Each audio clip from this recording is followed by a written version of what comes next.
Pozdravljeni! Danes dobrodošli na gori Tabor, na gori Jezusove spremenitve.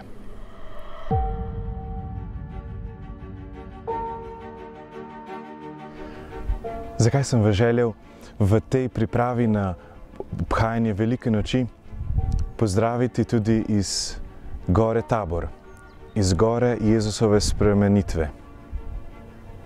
Takoj zatem, ko namreč napove prvič, da bo moral trpeti in umreti, da bo moral iti v Jeruzalem, vzame s seboj svoje 3 najbližje učence in jih privede na to goro, da bi se pred njimi spremenil.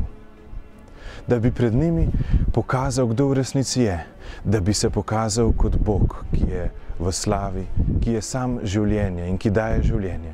Da bi jih opogumil, da v vsem njegovem delovanju v njem deluje ta Božja moč, to Božje življenje. Evangelist Luka nam to razodeva še na poseben način.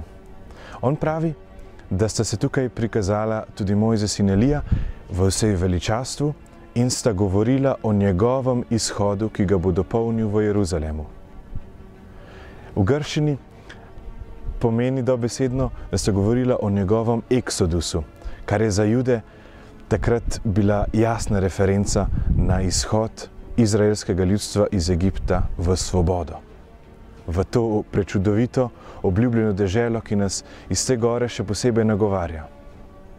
In na ta način lahko razumevamo tudi Kristusovo veliko noč, ko nam On daje to novo obljubljeno deželo, ki ni vezana le na nekaj teh kvadratnih kilometrov tukaj v sveti deželi, ampak predvsem tisto novo deželo svobode, njegovo deželo novega odnosa z njim, njegovo deželo, ko smo lahko v vsej svoji identiteti, istovetnosti pred njim taki, kakršni smo.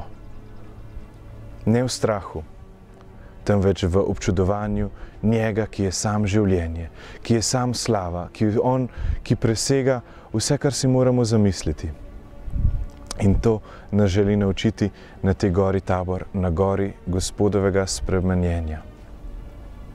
Vam želim, da bi v našo postno pripravo na veliko noč vključili tudi ta vidik, da hodimo za Gospodom, ki je sam življenje, ki sam nikoli v resnici ne more umreti, ampak je sam, ki tudi nas vabi v ta velikonočni proces, ko preko trpljenja, preko preizkušenj, težav, preko darovanja, ko se učimo ljubezni, vstajamo v novo življenje, vstajamo v njegovo slavo, vstajamo v njegovo svetlobo.